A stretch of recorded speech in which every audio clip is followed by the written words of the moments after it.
Je m'appelle Monica Fossati, je suis scientifique experte en développement durable. J'ai mon propre magazine qui s'appelle ECO, EKWO, et je suis consultante pour différentes instances comme l'ADEME, le Programme des Nations Unies pour l'environnement, en entreprise, pour aider tout ce beau monde à changer ses modes de production et de consommation afin de sauver l'humanité de ce qui lui pend au nez.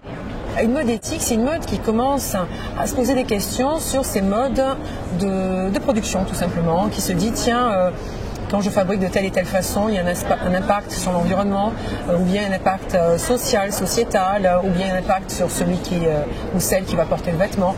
C'est une mode qui commence à se questionner quant aux impacts et aux enjeux auxquels le secteur est confronté et aux impacts que peut générer le produit ou sa fabrication.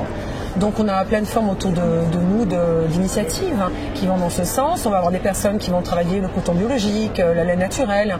On a ceux qui vont travailler de préférence avec des usines en Europe. On a ceux qui vont travailler de préférence avec des femmes, des mères célibataires en Asie, en Amérique du Sud, mais qui vont être bien rémunérées, qui vont être, on va dire, intégrées dans un village où elles seront aussi logées.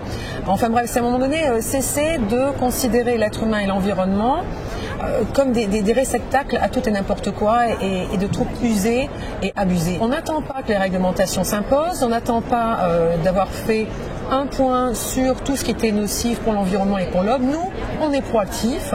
Alors, on essaie d'être innovants, on essaie de trouver des nouvelles manières de produire qui vont échapper à certains produits chimiques, qui vont être plus sympas. On essaie de retrouver des remèdes de grand-mère, on essaie de retrouver des savoir-faire aussi ancestraux, on essaie de valoriser tout ça. On essaie de fabriquer localement pour éviter qu'il y ait trop de CO2, donc de pollution liée au transport.